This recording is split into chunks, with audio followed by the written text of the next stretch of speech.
Men o'zim gumanitariyman. Umuman men aniq fanlarga qiziqmayman. Nima bo'lganda ham kirdim, o'sha DTM testiga matematikani N2 B2 qildim. Menda atashmasam o'sha paytda 30 dan 20 ta to'g'ri chiqqandi. O'qituvchilar komandasini yig'ing. Shu yoqda men ularga bitta dars o'tib beraman. Demo dars o'tib beraman. Universitet bilan esa tariximiz atiga 2 oy bo'ldi. Toshkentga ko'chib bo'ldim, maqsad asosiysi bajarildi. 2 oy o'qidim. Shu tashlab yubordim. 9-sinfda kim bo'laman deb rosa o'ylanganman-da. O'zi o'ylaydigan yosh o'zi. O'ylaydigan 8-9 mana har ertalab turasiz, men kosmonavt bo'laman. Yana bir uxlab turasiz, men oshpaz bo'laman. Xuddi shunaqa. O'qituvchilar rosa shikoyat qilgan, to что barvaqt beryapsiz, bu hali rus tilini bilmaydi, boshqa narsa. Lekin o'sha paytda yig'lab 6 oyda to'g'ri o'rganib ketganman. IELTS ham inflyatsiya bo'ldi. Hozirda 9 olmasangiz xarob qoladi. Tunnel. Bunaqa bir tunnel bor. O'qituvchi mana shu tunnelni bitta boshida turibdi. Unga mana shu tunnel rosa qorong'u tuyulyapti. Juda ham qorong'u tuyulyapti. O'tkisi kelmayapti-da o'sha tunnelda. O'qituvchi bo'lsa agar u tunnelni narigi tarafidan turib, o'sha motivatsiya bera olish kerak-da. Ya'ni to'g'ri. Da, mana shu tunnelda men shu yerdaman. Men seni kutib turaman. Yezishda yordam beraman mana shu qorong'u tunnel ichidan o'tishga. Assalomu alaykum oddiylar ichidagi g'ayriiodiylar. Bu Hero Podcast 2-son va bugun siz bilan yana Kamina Yorqin Zafarovich. Bilasiz, men SSC bo'yicha 4 yildan ortiq ishlayapman va hozirgi kungacha 700 dan ortiq o'quvchilarni o'qitdik. Bu haqda sal keyinroq, hozir esa mehmonga to'xtalamiz. Bugun ham mehmonimiz bizda IELTS Guru, ya'ni o'tgan safar ham IELTS bo'yicha biz mutaxassis chaqirgan edik. Bu safar ham IELTS bo'yicha yana Buxorodan demak mehmon. Bu yoqda tanish bilish bo'layotgani yo'q, faqat biz eng munosiblarni podkastimizga chaqiramiz, chunki bu Hero Podcast va qahramonlarni kashf qilish bilan shug'ullanyapmiz. Xo'p, Ibragim Mansurov bugun Assalomu alaykum. O'zingizni qisqacha tanishtirishingiz mumkin. Qisqacha men background berib ketaman mehmonimiz haqida. Bu kishi 15 yoshida IELTS 8 natija qayd etgan. Birinchi urinishdan adashmasam. Birinchi urinishdan qanaqadir 6-7 oy tayyorlanish bilan va 18 yoshida Buxoroda o'zini o'quv markaziga asoslanib 300 ga yaqin o'quvchini yig'a olgan juda muvaffaqiyatli inson. Xush kelibsiz, Ibragim. Rahmat, xursand bo'ldim kelganingizdan. Sizga rahmat Biz Ibragim bilan ham endi rozi bo'lasizlar, gaplashib qo'ydik. Ancha-muncha kameraga tushmadi. Juda ham muhim narsalar bo'ldi, lekin o'sha boya aytib o'tganimdek podkastning eng qiziq joyi bu podkastgacha bo'ladigan, kamera yoqilishdan oldin bo'ladigan suhbat deydi-ku. Lekin hozir bu suhbatda ham qiziqadi. Buni ham endi biz kameramni ham, ya'ni podkastning o'zini ichidagini ham qiziqroq qilishga harakat qilamiz. Baribir Xudo xolasa sizga yaxshi ma'lumotlar bo'ladi. Xo'p, qisqacha o'z haqingizda nimadir gapirib bermoqchi bo'lsangiz, yo'q, mencha aytib bo'ldingiz hammasini. O'zim Buxorodanman. O'sha joyda demak katta bo'lganman. IELTS deb o'sha joyda o'qib, topshirib, keyin ozgina ishlab, o'zim o'quv markazimni ochganman Buxoroda. Uni yuritganimdan keyin примерно 9 oy yuritdim. Yaxshi, полностью successful bo'ldi. Lekin o'sha Buxoro как будто menga kichiklik qilayotgandek tuyulgan edi. Shu uchun aytdim, tak, yo'q, значит men ko'chishim kerak. Menga yana bitta yangi level kerak. New dimension kerak. Dedimda, shu bilan Toshkentga ko'chish rejam paydo bo'ldi. Onam просто так ko'nmasdilar, потому что o'quv markaziga investitsiyani to'g'ri o'qishga tikkanlar, и просто yurib turgan ishini tashlab ketish endi bu g'alati tuyuladi. Sotib ketish ham hattoki yaxshi narx bo'lgan taqdirda ham. Yeah, exactly. O'sha payti men onamga aytganman, yo'q, o'ylaganman, onam qaysi taqdirda meni Toshkentga qo'yib yuboradilar. Tushunganmanki, onam Rossiya ham bu tatu, milliy o'sha dugonalarga kirsa agar shunaqa joylarga bizga kelib, dugonalarni farzandlari kirsa shunaqa joylarga kelib rosa maqtadilar-da. Men o'sha tochkalarni topib oldim. Slabый tochka deydi-ku. Topib, значит, men shu yerga kirsam, qo'yib yuboradilar. И всё. Keyin o'zingizga qiziqishingiz emas. Yo'q, o'zim qiziqishim emas. Men o'zim tarixga, adabiyotga, men o'zim gumanitariyman. Umuman men aniq fanlarga qiziqmayman. Nima bo'lganda ham kirdim, o'sha DTM testiga matematikani N2 B2 qildim. Menda atashmasam o'sha paytda 30 dan 20 ta to'g'ri chiqqandi. BC qilib просто N2 B2 qilib bergan chiqqanman. Shunaqa qilib, xullas o'sha joyda Alloh qo'llab yuborgan, rostdan Toshkentga kelishimni xohlagan ekan. Tatuga kirganman. Raqamli iqtisodiyot bu juda bir nufuzli anaqa. Ingliz tilida IELTS yopib bergan, a? Da, ingliz tilida IELTS yopib bergan. Ikkinchi faningiz ingliz tilida bo'lgan, menimcha. Esimda hali beri xursand bo'lib kelib aytib berganim. It was a great experience. Keyin qo'yib yuborgan, bo'ldi bola qol. Agar u universitetga ketayotgan bo'lsangiz. Universitet bilan esa tariximiz atigi 2 oy bo'ldi. Этот Toshkentga ko'chib bo'ldim, maqsad asosiysi bajarildi. 2 oy o'qidim, все tashlab yubordim o'quv markazini. O'qishga kirganingizdan keyin. Toshkentda lekin o'quv markazi ochishga harakat qilmadingiz. Yo'q, o'quv markazi. Xuddi o'sha nom bilan yoki shunga o'xshagan. Kesamaga Joy ham qidirib ko'rmadingiz, a? Yo'q. Umuman maqsad boshqa edi. Maqsad boshqa edi. Maqsad boshqa edi. O'quv markazi ochishmas edi. O'sha yangi nimadir kashf qilmoqchi edim o'zimga. Chunki o'quv markaz we've done that, we've tried it, now let's shunaqa go with something new. Boshqa bo'lgan. Hozir o'sha vaqt 18 yosh bo'lgansiz-da. Masalan 18 yosh degani basically maktab endi bitirgan bola degani. Masalan 17 ekan. 17-18 ga to'g'ri keladi. O'zdan dars berganmiz o'sha vaqtda? Da. O'z dars bergan. 16 yoshdan beri dars beraman. Xo'p, anaqa muammo bo'lmaganmi u yoqda? Masalan, Toshkentda ham ba'zi o'quv markazlarida bor, o'qituvchini yoshiga qarashadi. Ba'zi o'quvchilarga o'qituvchi sal yoshroq bo'lsa, talaba bo'lsa yoki umuman maktab o'quvchisi bo'lsa, deylik, 11 sinf bo'lsa ham ularga ma'qul kelmasligi mumkin. Ishonchda muammolar bo'lishi mumkin. Sizda unaqa muammolar bo'lmaganmi? IELTS'ni topshirib bo'ldim. Qanaqa qilib sizga ishonishgan, masalan, IELTS 8 o'zi yetarli bo'lgan bu uchun demoqchiman. Da. IELTS'ni topshirib bo'ldim xuddi men bilan shu baravar o'qigan bir kursdoshim bor edi o'sha guruhda. U kishi bitta joyda ishlardilar. Meni taklif qildilar. Endi u kishining maslahatlari bilan meni birinchi bo'lib ishga olishgan. Men esimda qolib dovdirab o'sha birinchi gruppamga dovdirab dars o'tganim, lekin keyinchalik o'sha bu experience bilan kelganda 2 oydan keyin o'sha boshqa ish joyiga o'tganman. Eduvive degan o'quv markazi bo'lardi. Menimcha aynan shu joy menga juda ko'p nima deydi experience bergan, juda ko'p bilim bergan. Alisher aka bordilar, o'sha joy rahbari, Eduvive o'quv markazini qalban rahmat aytaman. Shu kishiga bergan o'sha skilllari uchun. U joyda nima bo'lgan? U joyda o'sha men bo'ldi, yetarlicha experience bo'ldim-ku, teaching nima ekanligini o'rganib oldim. Bu yoqda men aytdim, da, hozir siz meni yosh deb o'ylashingiz mumkin, lekin просто maylimi, o'qituvchilar komandasini yig'ing. Shu yoqda men ularga bitta dars o'tib beraman. Demo dars o'tib beraman. Agar yoqsa olasiz, yoqmasa mayli o'sha yosh deb boshqa joyga ish qidiraman deganda, yo'q, o'tib berdim darsni and he was like, okay, we're doing it. Shunaqa dedilar, u yoqda ham ancha ishlab, keyin o'sha o'zim o'quv markazimni ochib chiqib ketganman. Ancha deganingiz qanaqa taxminan? Примерно mencha 9 oy ishladim u. 1 yilmi balkim ishladim. Endi ozgina timelaynda orqaga qaytamiz. Ibragim, chunki bu hayotingiz juda ham muhim qismi. Moskva. Yes. Moskvada demak yashash, o'qish boshlang'ich yillari shunda o'tib ketgan maktab bormi? Yes. 2011 men 1-sinfdan borgansiz, to'g'rimi? Shunaqa bo'lsa 2011-yilda. Xo'p, qanaqa bo'lgan? Siz rus tilini bilib borganmisiz yo borganda o'rganib olganmisiz? Qanaqa? Tak, umuman bilmaganman rus tilini. 6 yoshimda borganman. Chunki normally 6-7 yosh bola bilmaydi. Endi ruscha o'rgangan bo'lmasa. Yo'q, biz Buxoroda prям anaqada o'sganmiz. Qishloqda o'sganmiz. G'irt o'zbek muhitida umuman ruschani bilmasdan, ruschani harfini bilmasdan borganman. 6 yosh bo'lganman, u payt opam bo'lsa o'sha borardi. Onam ishga chiqardilar. Men 6 yoshli bola uyda biroz qoladimi deb, onam o'sha payt yursangiz maktabga olib boramiz deganlarda, o'sha 1 yil oldindan o'sha meni o'qishga qabul qilishgan. No, o'qituvchilar rosa shikoyat qilgan, to что barvaqt beryapsiz, bu hali rus tilini bilmaydi, boshqa narsa. Lekin o'sha paytda yig'lab 6 oyda to'liq o'rganib ketganman. Shunaqa. Lekin o'zi yosh paytda o'rganganingiz yaxshi. Yaxshi, rus tili juda qiyin til. Rus tili qiyin til, nisbatan ancha qiyin til. Ingliz tiliga nisbatan ayniqsa solishtirgan vaqtingizda ingliz tilini ham, rus tilini ham o'qigan odamlar biladi-da bu narsani. Da. Shu taraflari bor.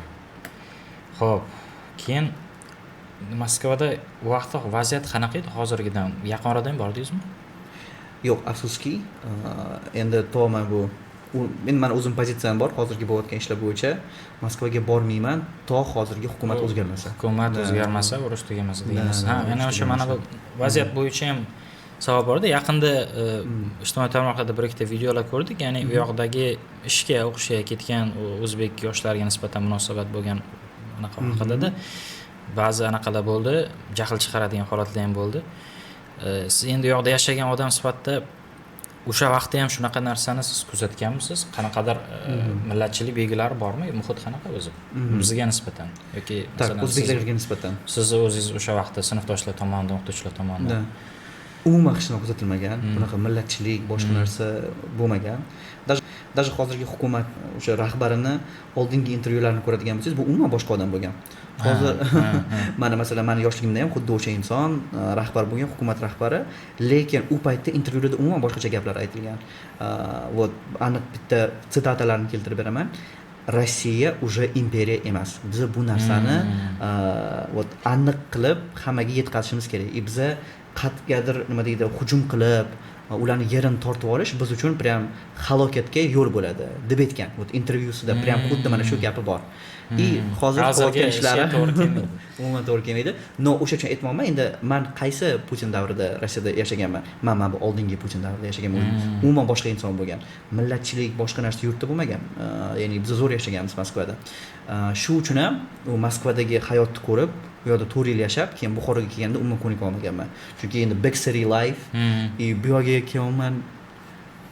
Endi poytaxt ham emasda.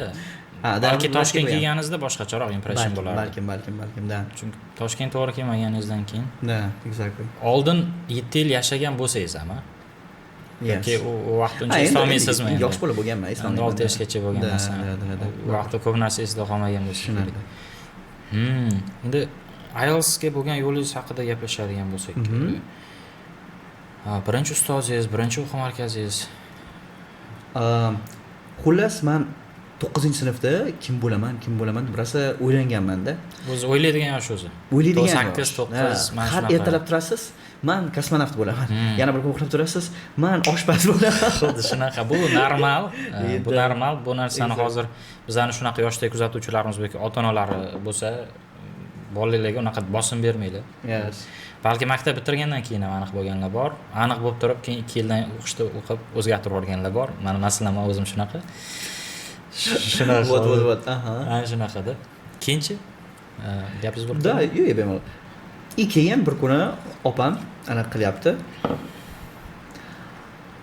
Meni sinfdoshim deyapti, IELTSdan 8 oldi. Вот butun maktab hozir hayratda, u sinfdoshimni IELTS 8dan. Vaqt 8 ancha qimmati baland edi. Hozirgiga nisbatan IELTSda ham inflyatsiya bo'ldi-da. IELTSda ham inflyatsiya bo'ldi. Hozirda 9 olmasangiz hayron qolishadi. Shunaqa bo'lishdi. No, u paytda 8 bu it was something mind blowing. Shunda opam keldi, men xohlayman, что sandan ham mana shunaqa odamlar faxrlansin, san bilan ham shunaqa hayratlansin deb aytdi. Davay IELTS boshlay qol, men bunaqa u sohaga boraman, bu sohaga boraman, uni qilaman deguncha, davay bitta narsani o'shaylik dedi. Xuddi o'sha sinfdoshi o'qigan o'quv markaziga olib bordi. Bu demak, вот u yoqga bordik, darajamni tekshirishdi. Endi rus tilini bilganligim uchun menga вообще oson bo'ldi ingliz tilini ochig'i. Masalan, o'xshab ketadi. Shunaqa. Grammatik jihatdan so'zlari. Umuman, prosta mana shu so'zlarning tarjimasini bilsangiz bo'ldi, gapning ma'nosi chiqadi. Lekin siz rus tilini bilmaydigan bo'lsangiz va ingliz tilini o'rgansangiz, unda so'zlarni shunchaki bilib turib ham gapni tushunmasligingiz mumkin-da. Men har bitta men o'quvchilarim ko'p shunaqa. O'zim bilaman, lekin tushunmayman, chunki boshidan tarjima qilish kerak, oxiridan tarjima qilish kerak, o'rtasidan tarjima qilish kerak. Gap strukturalari farq qiladi-da. Bizanikidan bu nafaqat bu yoqda so'zi qiyin osonligi, bu yoqda undan bitta oilaga mansub. Rus tili bilan ingliz tili oilaga mansub. Indo-European. Yes, shunga kiradimi? Romanian languages. Hattoki undan ham ustkiroq. Hozir mana shu yerda misol beramiz. Anaqa ya'ni rus tilini bilgan odamga ingliz tilini o'rganish nisbatan osonroq bo'ladi. Bu yoqda essentially ingliz tilini o'qimoqchi bo'lgan odam rus tilini o'rganish shartmi yoki? No, I guess. Ko'proq vaqt ketib qoladimi aksincha? Rus tilini o'rganib, rus tili juda qiyin til baribir. Yoshligidan agar bilsangiz yaxshi, bo'lmasa shart emas. Shart emas, juda unaqa ko'p qiynalmaysiz demoqchisiz. Shuni teskarisi ham ishlaydimi? Ya'ni ingliz tilini biladigan odam ruschani tezroq o'rgana oladimi yoki? Yo'q, o'rgana olmasa kerak, chunki rus tili qiyin til baribir deb o'ylayman. Demak, o'zbek va ingliz tilini bilish rus tilini o'rganishni tezlashtirmaydi. Yo'q, tezlashtirmaydi. Juda qiyin til. Даже men aytaman, rus tilini yoshligingizda o'rgandingiz, keyin o'sha boshqa qiynalasiz. To'g'ri. Keyinchalik, mana 10 yoshingizgacha o'rgansangiz, mana multiklar ko'rib, boshqa narsalar ko'rib o'rgandingiz, keyin o'sha просто kech. O'zi til kelishmaydi. U tovushlar совсем qiyin. Aksentingiz bo'ladi, boshqa bo'ladi. Произношение bo'ladi, окончание, to'g'ri. Da. Ayniqsa tushunib gapira olmaslik bor-ku bizda ko'proq tarqalgan. Eng jiddiy muammo. Eng jiddiy muammo ko'pchilikda bo'ladi, tushunishga tushunib gapirishga qiynalamiz. Shunaqa narsa bor. Lekin shunaqa. Mana shu yerda ham savol tug'iladi-da.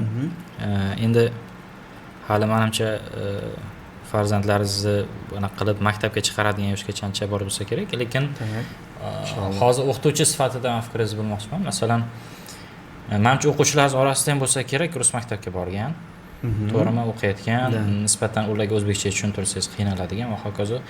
Hozir mana shu rus tiliga ulab ketamiz. Rus tilini bilishi uchun bola ruscha maktabga borish shartmi? Yo'q, shart emas. Meni jiyanlarim bo'lgan. O'zi o'zbek maktabida o'qiydi, lekin ular 6 yoshgacha luntik ko'rishgan yoki boshqa multiklar ko'rishgan, yo'lsa multik ko'rib o'rganib qolgan. Ya'ni ota-onasiga to'g'ri kontent qo'yib bersangiz, to'g'ri kontent yoshligidan o'sha nazorat tursiz bo'ldi. Endi hozir televizor ko'rmasa kerak bolalar, lekin yo'q, YouTube ko'rishadi hozir. YouTube ko'rishadi. Undan televizordan ham yaxshiroq narsa chiqdi. Qo'lga berib qo'yishadi YouTube'da, YouTube Kids'ni ko'raverishadi. Shunaqa. YouTube Kids ham juda safe deya olmaymiz. Da. Oxirgi vaqtlarda. Demak, shart emas. Men просто anaqa nima desam bo'ladi? Rus maktabga berib bolani o'zbekchasini sindirib qo'yishyapti-da. Ko'p shunaqalarni ko'rdim. O'zbekchaga sal qiynaladigan anaqalarni ko'rdim. Tak. O'sha uchun pozitsiyangizni bilmoqchi edim, ya'ni. Yo'q, men pozitsiyangizga qarshiman. Shartmi anaqa qilish? Rus maktabga borishmi yoki? Men bu narsani rosa yoshligimdan beri eshitib kelaman. Kстати, men Rossiyadan qaytdim keyin ham rus maktabga o'qidim. O'sha tarbiya masalasi degan narsa eshitgan bo'lsangiz kerak. Eshitganman. Mentalitet shunaqa. Вот, mana shundan rosa ko'pchilik xavotirda. Bu yoqda o'sha Otabek Mahkamov zo'r gap aytganlar, ko'p fikrlarga qo'shilmasan, вот именно shu fikrlarga qo'shilaman. Nima fikr? Agar siz bolangizga uyda yaxshi tarbiya bera olmagan bo'lsangiz, endi bu chetga ketish haqida, unda aniq buziladi. O'sha qanaqadir environmentga tushib qolsa, deylik, o'sha rus tilida bo'lsa, rus tili environmentga tushib qolsa yoki chet elda amerikanskiy environmentga tushib qolsa, u buziladi. Nimaga? Потому что u yoq yomonligi uchun emas, rus maktab yomonligi uchun emas, balkim o'zi uyda yaxshi tarbiya olmaganligi uchun yomon. Shu gaplar juda zo'r. Shu gaplar juda zo'r. Bu yoqda ko'proq ota-onalar mana shunaqa tarbiyasi buziladi, boshqa narsa. Siz конечно uyda nima deydi? Men endi ko'pchilik ota-onalar nomidan beryapman-da bu savolni. Da, o'sha uchun men hozir именно endi hozir o'zbek maktablar yetarlicha ko'p, lekin birinchi xususiy maktablar ruscha edi bizda. Da. Rus maktab zo'r, nimasi bilan? Chunki u yoqda siz international circle-da bo'lasiz-da baribir yoshligingizda. Endi hozir bizda inglizcha maktablar chiqyapti. Men albatta ruscha maktabdan ko'ra imенно inglizcha maktabda o'qishini afzal ko'rgan bo'lardim. Imенно o'zim nasib bo'lsa farzandimni ham shunaqa xususiy maktablarga berish nasib qilsin. No agar nima deydi, bolangiz ruscha maktabga bormoqchi bo'lsa agar, unga menimcha qarshilik qilish не stoит. Da. Bola uni qayerdan biladi? 6 yosh bolalarda ko'rdi. Da, luntik kontentini ko'rdi. U ruscha ko'proq gapiradi, boshqa narsa bo'ladi. Agar просто o'zidan so'raysiz, baribir 6-7 yoshli bolada ham tanlov bo'lishi kerak-ku. O'zidan so'raysiz, o'rtoqlari qanaqa, kimlar bilan o'ynayapti, shunaqa, shunga qarab. To'g'ri. Shunaqa narsa.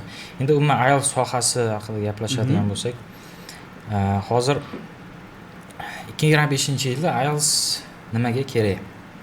Nima bilan yordam beryapti yoki sizga kelayotgan o'quvchilar asosan nima maqsadda o'qiyapti IELTS? Ko'proq IELTS nima bilan qiynalishyapti? Hozir qiynalishayotgani emas, nima uchun o'qishyapti? Nima uchun o'qishyapti? Maqsad nima? Okay. Xo'p, IELTS o'qishdan hozir maqsad davlat majburiy qilib qo'ygan hamma joyda. Ya'ni misol uchun menda oldinlari IELTS kimlar o'qirdi? Oldinlari IELTS faqat chetga ketmoqchilar o'qirdi. Qolganlar safar boshqa narsa o'qib. O'zimizdagi universitetlarga legotatsiya yo'q edi. Da. Yo'q, menimcha bor edi-yu, lekin bir safar osonroq bo'lganligi uchun ham shu safar topshirishardi. Hozir IELTS kimlar topshiryapti? Faqatgina mana bu maktabni bitirib chetga ketmoqchilar emas, balkim universitetlarda dars berib yurgan 25, 30, 35 yoshli kattalar просто ustama olish uchun yoki umuman olganda ish joyini saqlab qolish uchun shunaqa hikoyalar eshitdim. Biz IELTS olmasak bizlarni ishdan bo'shatishlari mumkin. Сокращениyaga tushishimiz mumkin. Shunaqa joylari bor ekanda. Ish uchun hozir yoppasiga biz ko'ryapmiz. Imенно faqatgina maktabni bitirgan, maktab yoshidagi odamlar emas, talabalar ham emas, balkim уже yosh katta, ishli odamlar ham ingliz tili IELTS o'qiyotganligini ko'ryapman. Atak hammasi o'sha talabalar magistratura uchun o'rganishadi. Qolgan narsa joyida qolgan. Qolgan narsa joyida qolganda. Multi level chiqqanidan keyin qanaqadir o'zgarish bo'ldimi IELTS hajmida? Ya'ni qanchadir auditoriya multi levelga o'tib ketdimi yoki qanaqa bo'ldi? Tak, adashmasam o'tgan yili 54 mingta o'zbek IELTS topshirgan.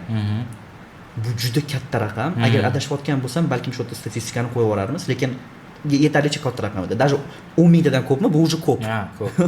10 mingtadan, u yoqdan 54 mingta. Tasavvur qiling, bu juda katta miqdor. Shuning uchun men o'ylayman multi level bilan IELTS bir-biri bilan nima deydi? bir-biriga xalal beradigan, raqobat qiladigan. Ular raqobatda emas. Chunki men shunaqa fikrga bordim. Endi men o'zim bu ko'proq shaxsiy savolim edi. Ya'ni multi level masalan hozir milliy sertifikatlar bo'lgan, o'zi bolalar o'zi hamma sertifikatni yig'ib, keyin basically test ishlamasdan kirishyapti-ku. O'sha IELTSni avval DTM uchun o'qiganlar multi levelga o'tib ketmadimi? Mana shu qismdan qanchadir hali beri DTM IELTS qabul qilyapti. Qabul qilyapti, lekin masalan sifr nisbatan men tushunishimcha osonroq yoki eng muhimi o'sha arzonroq. 5x arzon, o'sha 4x mi 5x arzon. O'sha tarafdan qanchadir sezilarli proportion o'tib ketmadimi demoqchiman. Lekin sifr kecha paydo bo'lgan narsa emas u. Bu ya'ni o'tgan yil ommalashdi-da. 23-24 ommalashdi. Undan oldin ham B2 sertifikatlar bor edi. Bor edi. B1 ga ham berishardi. B1 ga ham berishardi. Tak shu sifr doimiy bo'lgan. Mana multi level paydo bo'lgan qanaqadir katta o'zgarish qilganini men sezmadim. Tim boley boya aytib o'tganimdek, ikkalasini ham har xil maqsadda topshirishadi. Sifr faqat davlat universitetlariga kiradiganlar. IELTS bo'lsa agar bu уже qolgan hamma sferalar. Shu bilan birgalikda men bu davlat universitetiga kirmoqchi, вот kelajagini o'ylayotgan inson uchun ham как раз men o'ylayman IELTS baribir ko'proq kerakroq. Hozir o'sha IELTS bosib o'tgan yo'ldan SAT ham ketyapti-da. Xuddi shunaqa. Yaqinda ham eshitgan bo'lsangiz, davlat universitetlariga ham sekin-sekin SAT 1200+ uchun ligota berish hozir tasdiqlanish jarayonida ketyapti. Menimcha Xushnudbeklar ham e'lon qildi. Menimcha nima desam bo'ladi, yaqin bo'lsa kerak juda ham. Chunki IELTS ham shunaqa boshlardan o'tgan, birinchi sekin davlat universitetida qabul qilinish boshlagan, keyin o'sha ishxonalarda talabga o'tgan, boshqa o'tgan. SAT ga hozir ham ustama bor, menimcha yana kengroq tarqalsa kerak. Westminsterda ham adashmasam matematika imtihoni topshirmaysiz agar SAT bo'lsa. 570 dan baland bo'lsa. Matematika qismi bu juda zo'r imkoniyat. Shunaqa.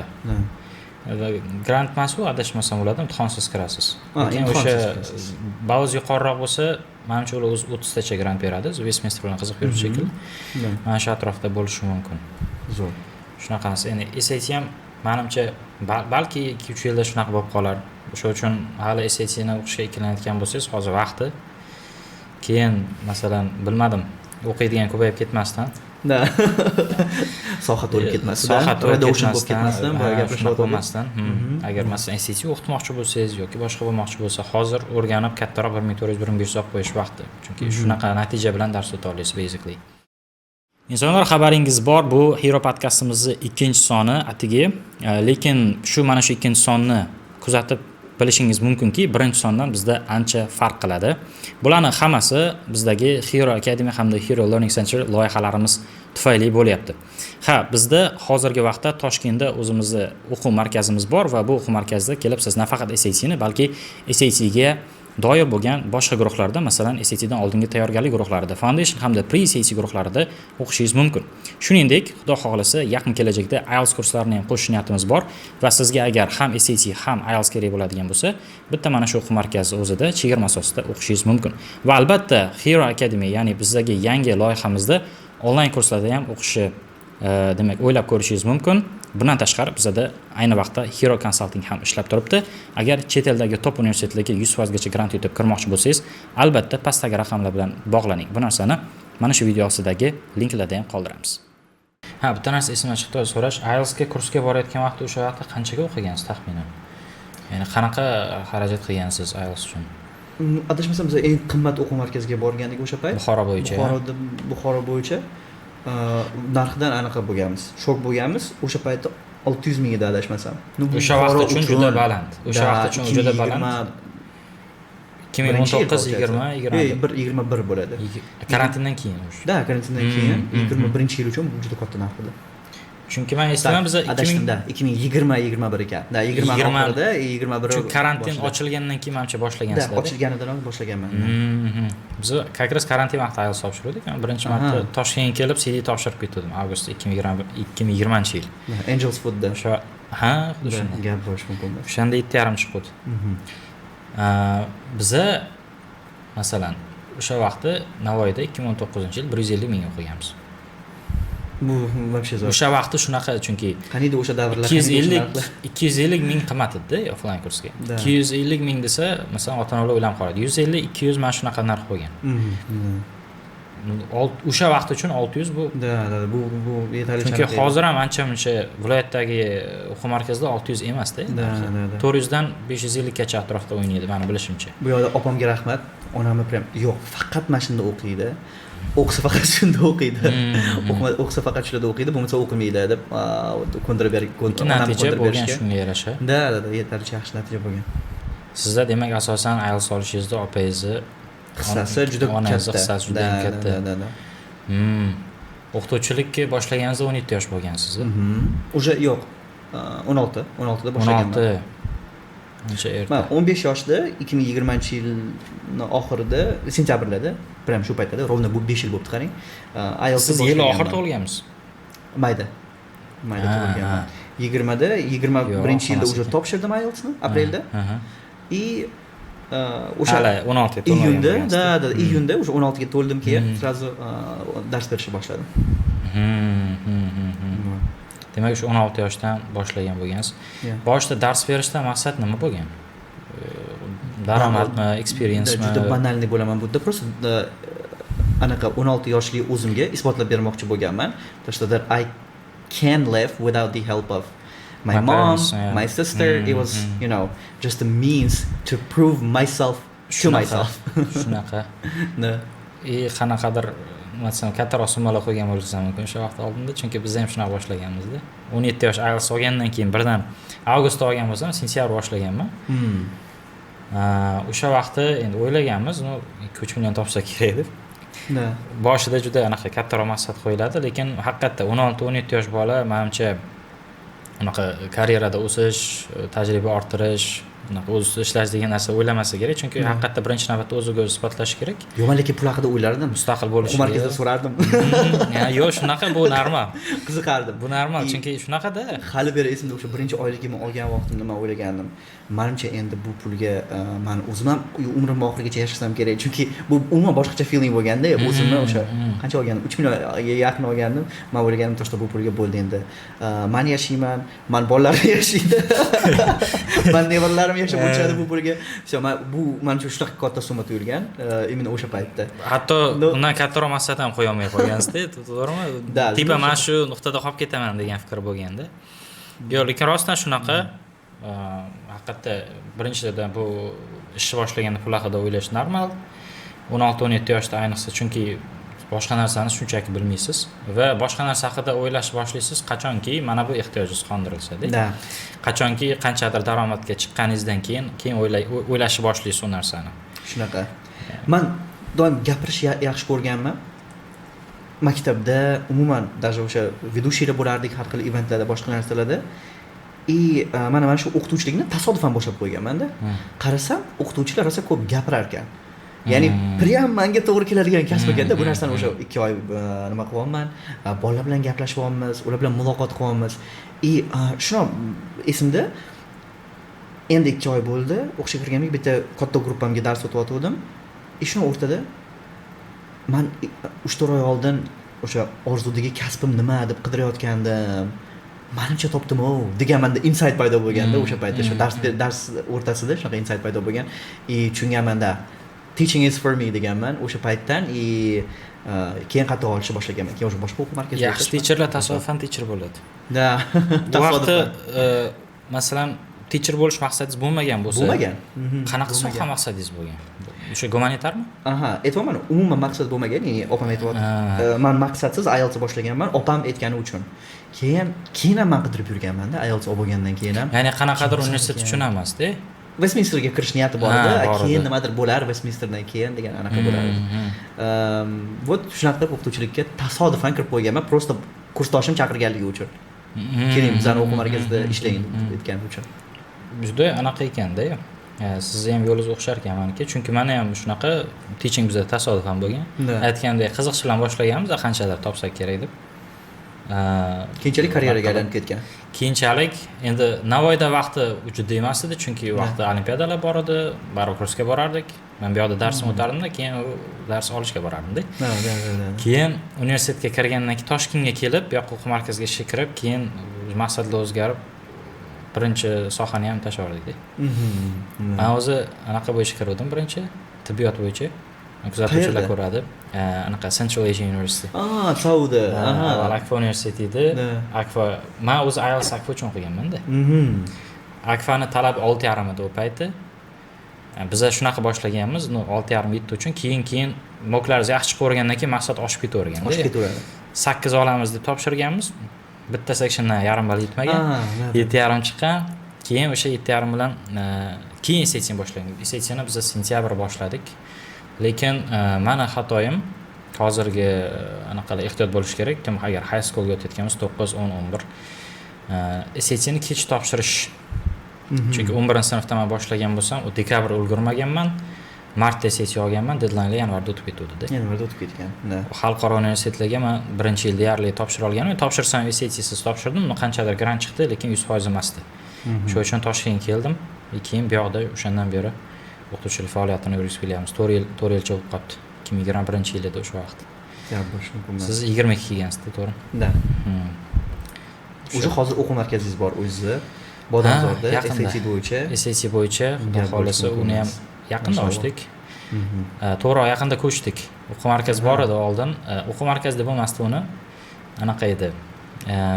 Ilm dargohi deb qo'ya qo'ydi.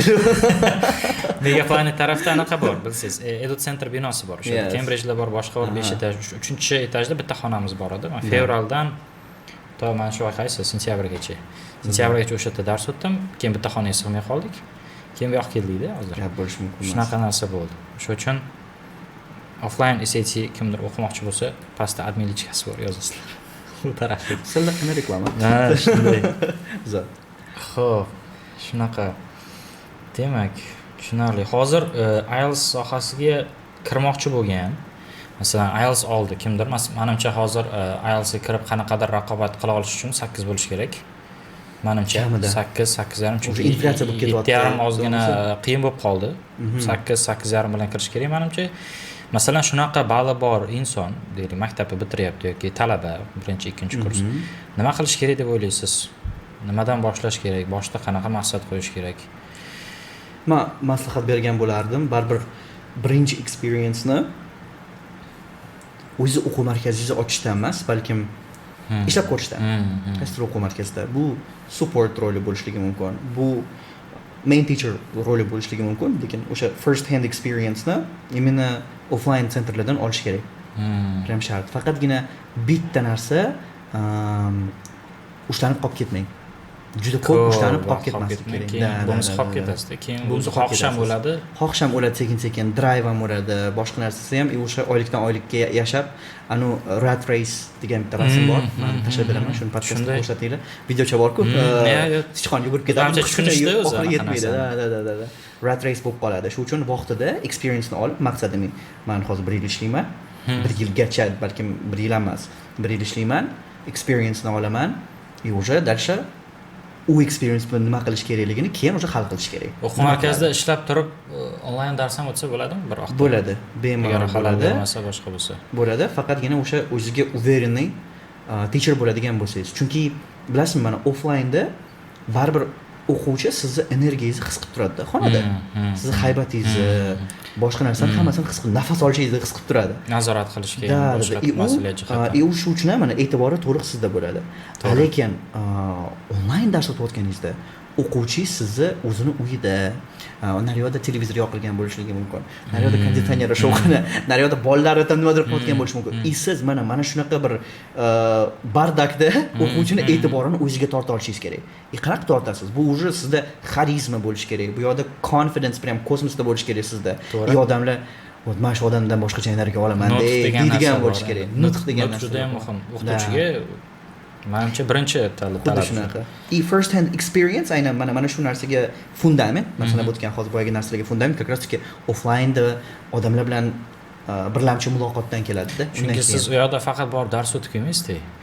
Rahbar bilan gaplashasiz, kuzatasiz, rahbar o'qituvchilar bilan qanaqa ishlayapti, ota-onalar bilan gaplashasiz, ota-onalar nima xohlayotganini bilasiz.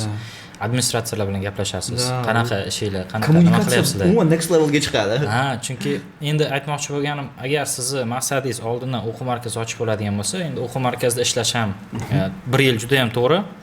Men o'zim Toshkentga kelganimda ham o'quv markazi ochish planim bor edi. 4 yildan keyin ochayman.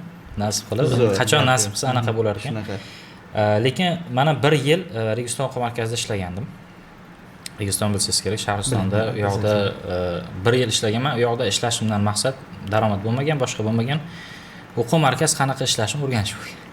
Tizim O'sha uchun rahbarimni ham ko'p kuzatardim, boshqa o'qituvchilar bilan gaplashib, administratorlar bilan ham kerak bo'lsa aniq qilib, lekin juda ham muhim aynan mana shu Registon hali ham rahmat aytaman Registon jamoasiga, ham Shahriston, umuman hamma butun Registon o'quv markazi. Xo'p, chunki o'sha vaqtdagi masalan YouTube ga olgan kontentimiz hozir ham bor-da. U hozir ham menga trafik olib keladi. Ba'zilar o'sha 2021-yil yozilgan eski dars, u hozirgi sessiyaga hatto to'g'ri kelmaydi. Chunki sessiya orada yangilandi-da. Bu mavzular hali to'g'ri kelmaydi. Uni ko'radi, Telegramdan bizni topadi, yozadi. Men shunaqa YouTube darslaringizni ko'rdim, menga yoqdi, shunaqa. O'sha uchun ham yana bitta narsani qo'shsak bo'ladi. O'sha narsaga hozir agar siz sohaga ertaroq kirmoqchi bo'lsangiz, o'quv markazida 1 yil ishlash bilan birgalikda ijtimoiy tarmoqlarda ham mavjud bo'ling. Imkon qadar. Hech bo'lmasa Instagram, YouTube, eng kami Telegram. Chunki Telegramda ham ancha-muncha narsa qilsa bo'ladi. Ko'pchilik Telegramdan boshlaydi, xarajati kam Telegramni va masalan auditoriya nisbatan loyalroq menimcha. Chunki ular uzun tekstlarni o'qishga tayyor bo'ladi.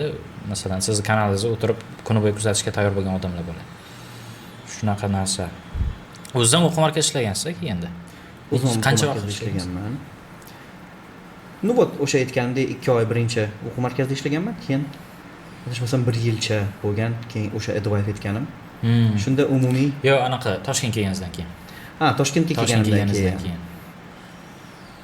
Uskul o'quv markazi bo'lardi, offline. Demak, u yoqda 4 oycha ishlaganman. Offline o'quv sentrida, keyin esa o'sha kasbimiz onlaynga o'tib ketgan. Demak, o'sha 4 oy faqat bitta o'quv markazida ishlagansiz, o'zgartirmagansiz. O'zgartirmaganman, yo'q. To'liq offlayndan chiqib ketgansiz, shundan beri offlaynga qaytmadingiz. Xuddi shunaqa. Hozirgacha hamma narsa onlaynda. 2022-yildan beri o'sha onlayndamiz. 2022 3 yildan oshibdi. Buni qaraganda. Menimcha 2022ni 3 yildan oshmabdi-ya. 22 oxirlarini aytyapsiz menimcha.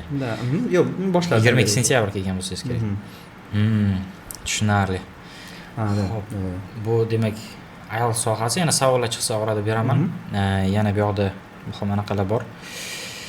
Hayotiy qadriyatlar haqida gaplashamiz.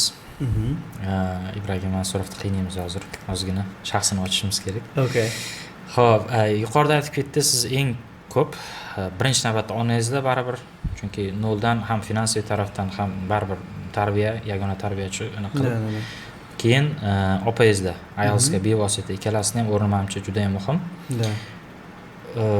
Sizni qo'llab-quvvatlashgan. Buni qaytara olasizmi? Qaytara olaman deb o'ylaysizmi? Yoki qanaqa shaklda harakat qilyapsiz bunga? Qaytara olaman deyish, endi bu albatta juda balandparvoz gap. Shunday. Juda balandparvoz gap. Ayniqsa ota-onaning xizmatini qaytarib bo'lmaydi o'zi. Qaytarib bo'lmaydi, mana bobo aytayotganligingizdek. No, qo'ldan kelgancha mana shu qancha qolgan umrimiz qancha qoldi bilmaymiz. Mana shu davrda ularga yetarlicha e'tibor, yetarlicha mehr-muhabbat ajratib, nima deydi, o'sha minnatdorchiligimiz bilan bildirib turish kerak. Men mana shunga harakat qilyapman. Vaqt ajratish bo'lsa kerak. Обязательно. Va o'sha onlayn dars berayotganingizni ham sababi shu, ya'ni bitta joyga bog'lanib qolmagansiz. Xuddi shunaqa. Darsingizni o'tasiz, kuni qolgan vaqtimda, kunning qolgan qismida nisbatan bo'shroq. Tushunarli. To'g'ri, juda ham muhim. Juda ham muhim. Xo'p, tushunarli. Xo'p, o'quvchilar bilan munosabatlaringiz qanaqa? Sizni boshqacha ustoz deyshadi. Chunki nima desam bo'ladi, hozirgi vaqtda IELTS sferasida bunaqa auditoriyaga ega bo'lish uchun boshqacha bo'lish kerak, eng kamida. Va o'quvchilar bilan qanaqa munosabatlaringiz? Ya'ni masalan onlaynda ham bir xil guruhingiz yo'q sizda. Menimcha har xil kurslar bor, speaking bor, intensiv bor, blog yoritish bo'yicha ham kursingiz bor ekan. Blogging Pro bor. Blogging Pro. O'qituvchilar o'zimga o'xshagan, deylik, offlaynda o'qiyotgan bo'lishligi mumkin, onlaynda o'qiyotgan bo'lishligi mumkin, umuman farqi yo'q. Ishlayotgan bo'lishi mumkin. Именно mana shular blog yuritib, Telegramda, Instagramda, YouTube'da o'zi qanaqa blog yuritish kerak, qanaqa obunachi to'plash kerak, qanaqa dars o'tish kerak, o'quvchilar qatdan yig'iladi. Mana shularni o'rgatadigan Blogging Pro kursim ham bor. Bu уже ikkinchi anaqa sohamiz ekan. Blogging bo'yicha ham, marketing bo'yicha ham o'qiganman. Faqat o'quvchilar bilan ishlayotganingiz yo'q, o'qituvchilar bilan ham o'qituvchilar bilan ishlayapsiz. ishlayapman hozirgi zamonda. IELTS sohasiga kirib kelayotganlarga ham yordam beryapsiz-da siz. xuddi Bozorni yanada to'yintiryapsiz. Aha. Ana nima deydi? Rajboga. Hammaga yetadi. Ha, dengizni yana qizartiryapsiz siz. Da, Bardoviy qilyapsiz. Bardoviy qilib ketyapman o'shada. Bloody bo'lib ketyapti. Shunaqa narsa. Boyagi savolingizga qaytadigan bo'lsak, o'qituvchilik sifatida. O'qituvchi sifatida qanaqaman? Men o'ylayman, hozir bitta message, qanaqa message? Hozir ma'lumot tiqilyotibdi-da. Hozir kastrulkani ichini ochsangiz ham ma'lumot chiqib keladi. Kranni ochsangiz ham ma'lumot chiqadi. YouTube to'la IELTS, Telegram. Hamma joyda mana shu ma'lumot, ChatGPT chiqib ketgan, boshqa narsa. Xo'p, значит, o'qituvchini endi ozgina roli o'zgaryapti oldingidan. Men prosta material berish emas hozir. Prosta material berish emas, oldin material topish qiyin bo'lardi. Yo'q, biz ma'lumot uchun o'qituvchiga borardik. Shunday. Hozir bo'lsa o'sha o'qituvchiga ma'lumot uchun hech kim bormayapti. Ma'lumot hamma joyda. O'qituvchiga nima uchun borishyapti? O'qituvchiga imенно mana shu deylik o'quvchi mana bu deylik tunnel, bunaqa bir tunnel bor. O'qituvchi o'quvchi mana shu tunnelni bitta boshida turibdi. Unga mana shu tunnel rosa qorong'u tuyulyapti.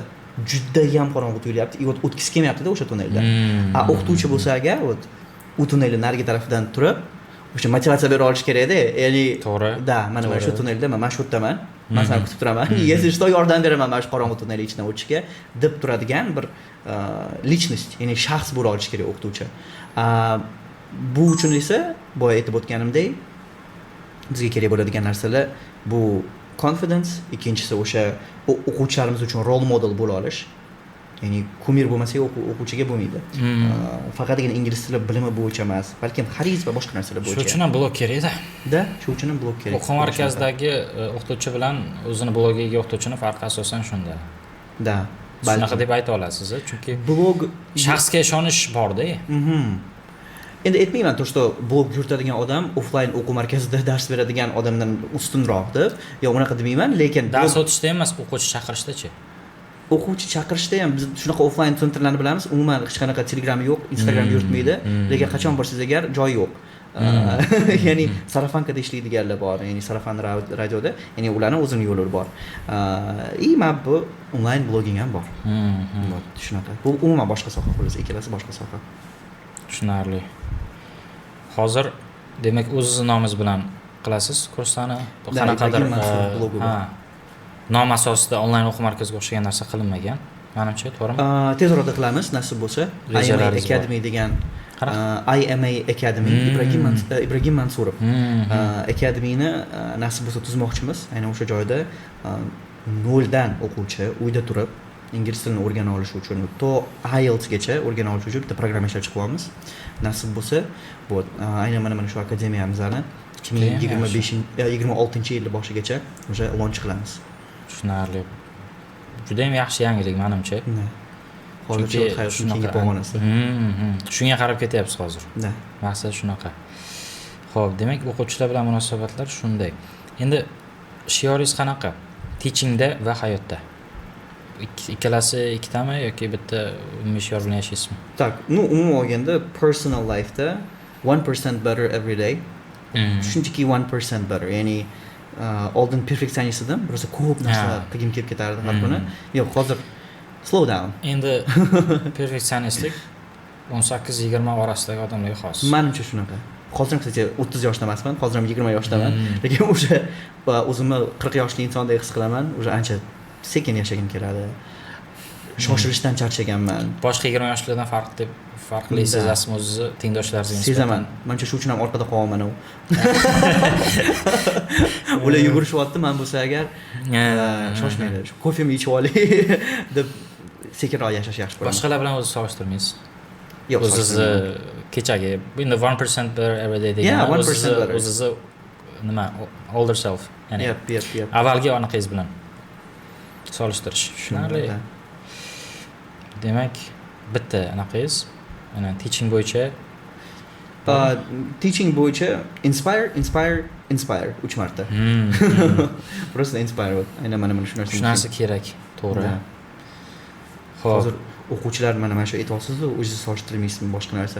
O'quvchilar mana shunaqa nechtasi depressiyada yuribdi, nechtasi birovni boshqalarga o'zini solishtiradi, nechtasi Instagram kuzatadi. Instagramda bo'lsa agar o'zini yosh qatori nimadir borda, kimdir bor kuchliroq. Shunaqa. Hali soat men ba'zida aytaman-da, mana bunaqa vaziyat bo'ladi. Hali soat 10 bo'lmadi ertalab. Shuni Instagramga kirasiz. Men makiyajga borib keldim, ingliz tiliga borib keldim, ispan tilini o'rganyapman. O'sha ertalab soat 10 gacha 2 milliard septillion so'm ishladim. Ya'ni soat hali 10 deysiz. Nahotki bu shuncha narsa qildi. Yo'q, 10da Toshkentning katta qismi uyg'onadi-da. Yo, rostdan. Shunaqa. Men hali endi uyg'ondim, bu shuncha ish qilibdi degan narsa bo'ladi. Yo, aynan shu paytda o'quvchilar tushkunlikka tushib qolishi, depressiyaga nima deydi, berilib ketishi mumkin. O'z-o'zini judge qilish. Da. O'sha paytda inspire qila olishingiz kerak, to что calm down. You can do it. Everything is possible. deb aynan mana shu inspire qilish, mana shu o'qituvchilikni kimga nima nasib qilgan bo'lsa bo'ladi. Yes. Shunaqa narsa va Instagramdagi hamma narsa emas, bir 90% narsa haqiqiy emas. Yoki bo'rtirilgan 95 degan. O'zgina tuzatish kerak qo'ydi. 95, ha. Shuning uchun bilmadim. Haqiqiy qidirmoqchi bo'lsangiz, odam bilan shaxsan tanishingiz bo'lishi kerak, gaplashishingiz kerak, iloji bo'lsa birga yashashingiz kerak. Shunda aniq bilasiz, qanaqa leveldaligini, sizdan oldimmi, yo'qmi. Shunaqa narsa. Yana bitta muhim savol bo'ladi, ayniqsa o'qituvchilikka endi boshlayotgan odamlarga menimcha bu qiziq. O'qituvchi bilan o'quvchi orasida chegara bo'lishi kerakmi? Yoki qay darajada bo'lishi kerak? Baribir boya aytib o'tganimdek, siz u tunnelni o'quvchi bilan birga bosib o'tmayapsiz. Siz u tunnelni boshqa chetidasiz. Siz o'quvchini o'zini chaqirishingiz, ya'ni u bilan yonma-yon yugurib ketishingiz u boshqa narsa. O'quvchi bilan baribir tenglashmaslik kerak. Bu bitta narsa. O'qituvchi baribir bu avtoritet. Shunday.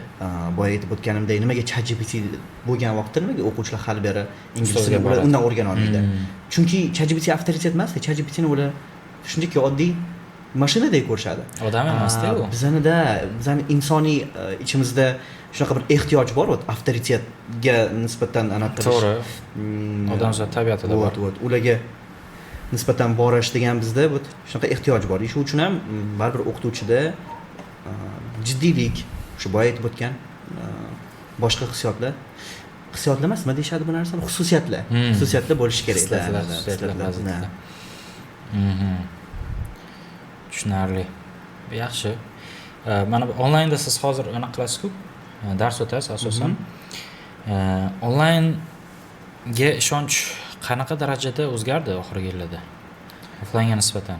Chunki qaror qabul qiluvchi ota-onalar va onlaynga ko'ndirish ozgina oson emas. Buni tan olish kerak. Umuman onlayn sohasi, onlayn dars o'tadigan hamma o'qituvchi biladi. Bu unaqa muammoga duch kelgan, ya'ni.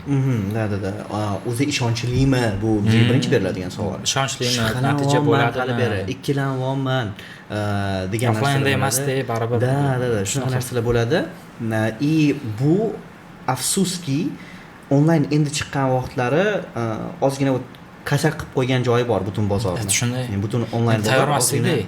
Onlayn qachon chiqdi? Karantinda chiqdi. Karantinda chiqdi. Qayerda chiqdi?